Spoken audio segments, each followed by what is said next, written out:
Let's go to Jack Cafferty right now for the Cafferty File. Jack. Henry Paulson, Secretary of the Treasury, and congressional leaders have themselves quite a little weekend planned. They'll be behind closed doors hashing out the so-called Troubled Asset Relief Program. That's a code name for a really, really big bailout. And while we'll all be free to carry on our regularly scheduled weekend plans, rest assured that we'll still be playing a huge role in this because we get to pay for it. Secretary Paulson says the price tag for this thing could reach $1 trillion. $1 trillion. It's roughly what we spent on the war in Iraq, by the way, coincidentally.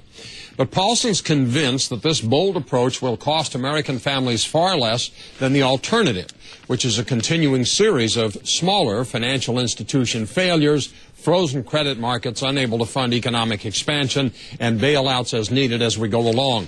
Wall Street seems to think that Paulson's got the right idea. As word leaked out yesterday, stocks began to rally, and when the plan was confirmed this morning, the explosive rally on the street continued. Time will tell, though, if the celebration was premature. Here's the question.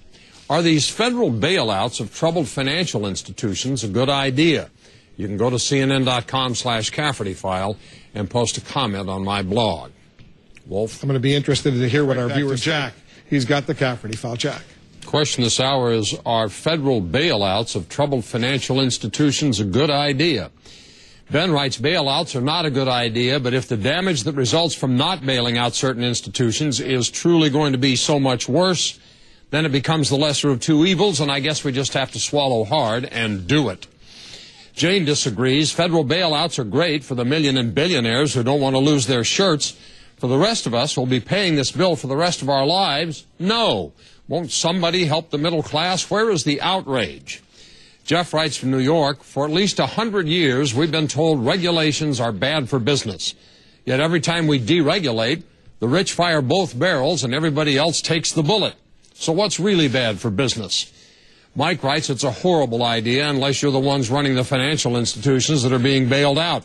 At the very least, since this brain fart of an idea is going ahead anyway, the CEOs, boards of directors, and all senior management need to be permanently barred from working in the financial industry ever again. Chris in Bradenton, Florida, why is it we socialize losses and privatize profits? If these mega companies were booming, don't hold your breath that these profits would be passed around to the rest of us. But if they're too big to fail, the losses get thrown on our backs. Am I missing something? And David in California writes, federal bailouts are great for those getting bailed out, but not so good for everybody else. I sure wish the government would come along and bail me out from all of my bad decisions so I could make a fresh start.